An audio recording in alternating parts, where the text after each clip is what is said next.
Hey everyone, welcome back. Hope you're having a fantastic day so far. So in less than 10 years, if Congress does not act, Social Security benefits are going to decrease by more than $500 per month on average.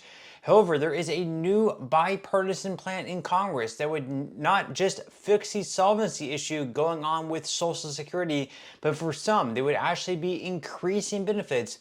In today's video, we are going to be covering everything that you need to know.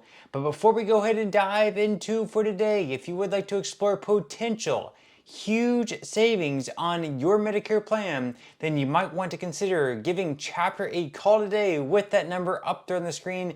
You see, historically speaking, on average, people who have worked with Chapter have saved right around $1,100 on their Medicare plan. So what do you have to lose? The call is completely free with that number up there on the screen. That number is 612-895-2101. That once again is 612-895-2101. And again, on average, people who have worked with Chapter have saved right around $1,100 on their Medicare plan. So what do you have to lose? Give Chapter a call today, and thank you to Chapter for sponsoring today's video.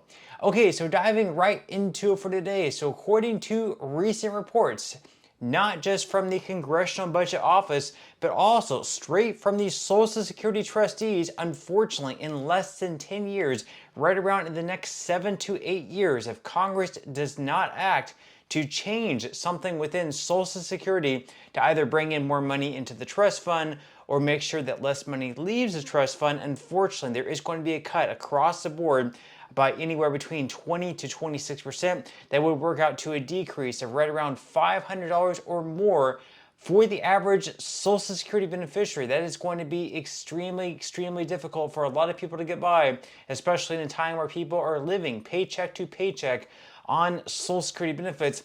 However, thankfully in Congress right now, there is a group of senators and a group of representatives coming together from both sides of the aisle. We have Republicans, we also have Democrats. They're coming up with a plan to fix Social Security, and not only would this fix the solvency issue within Social Security, not only would it prevent cuts from taking place come the next 7 to 8 years, but on top of that, for some people, it would actually increase benefits. So here is Bill Cassidy explaining the plan. Let's go ahead and watch. I do want to ask you about this because you and Virginia Senator Tim Kaine are working on a bipartisan proposal to protect Social Security from insolvency. Tell us more about this plan. Yeah, let's give some context. In about 8 years, by law, when the Social Security Trust Fund goes to zero, then benefits for those on social will be cut 20 to 25%. Because right now the amount coming in is less than the amount going out, and you got to even those by law. We have a proposal that protects Social Security. It actually increases benefits for some. And we do it by creating like a 401k, an investment fund separate from Social Security Trust Fund, an investment fund that can invest in the power of the U.S. economy, and you take the proceeds and you bail out social.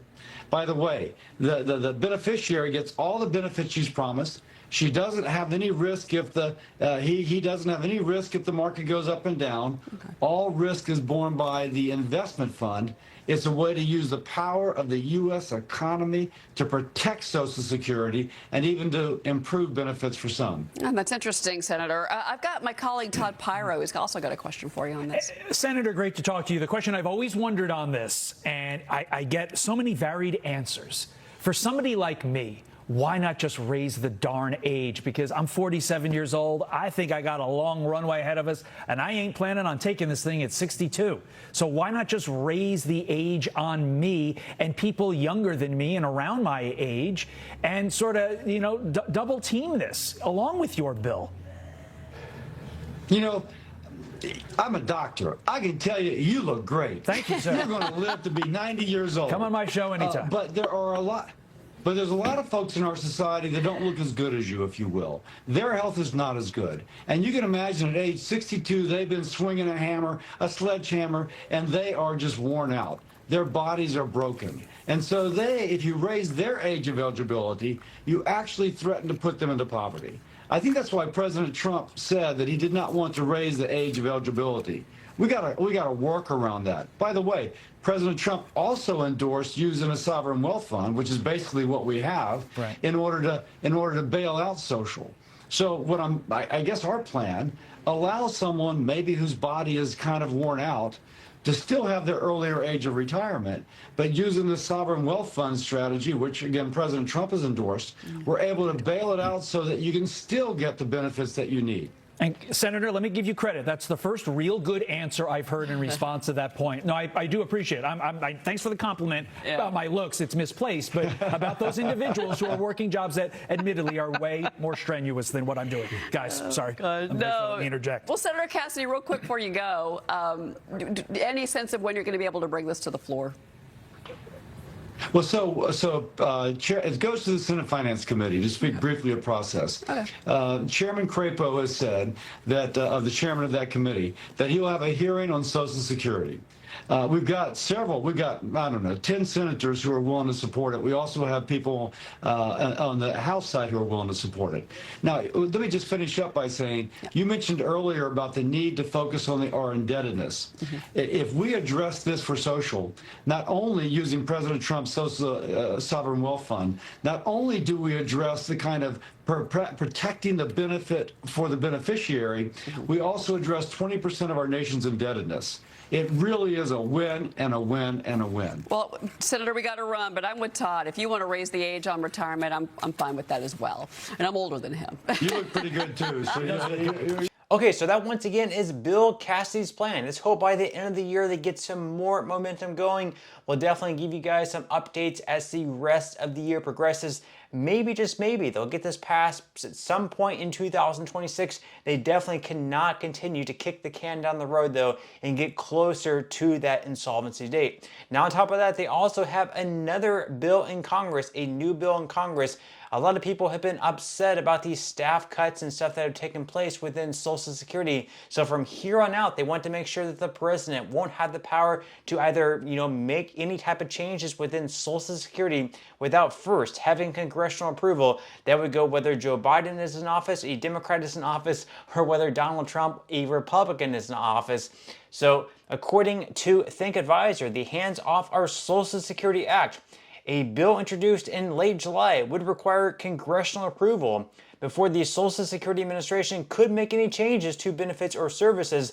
The bill, introduced by Representatives Melanie Stansbury and John Larson, would ensure the continued effective operation of the Social Security Administration and protect Social Security services by prohibiting tampering with benefits, unauthorized data mining, privatization efforts, workforce reductions, office closures, and communication changes that hinder access to Social Security benefits. So H.R. 4734, which is the name of the bill, would require congressional approval for any further Social Security staff cuts, as well as field office closures. Nancy Altman, president of Social Security Works, said Tuesday in an email it would protect our private data and it blocks any privatization of Social Security, both of benefits and of the system's customer service. The group, which supports the bill, calls on Congress to stand up for Social Security by passing this essential legislation into law immediately. So right now, obviously, Democrats are upset with Republicans for making these staff cuts within Social Security.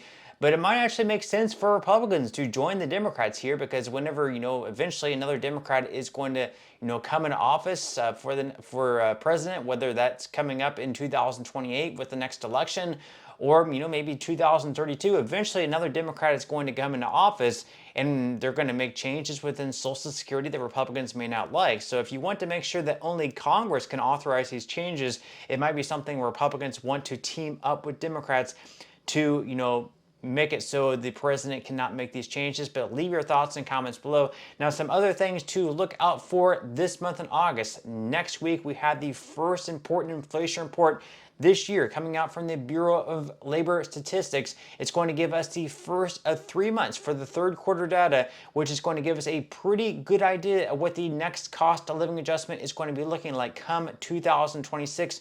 Right now, there are estimates out there anywhere between 2.6 to 2.8%. We'll have to see if inflation is continuing to go upwards. Over the past few months, inflation has gone up slowly, so we'll have to wait and see what those numbers look like. But that's all we have for today's video. I certainly hope you enjoyed and found value out of it, and I will see you in the next one.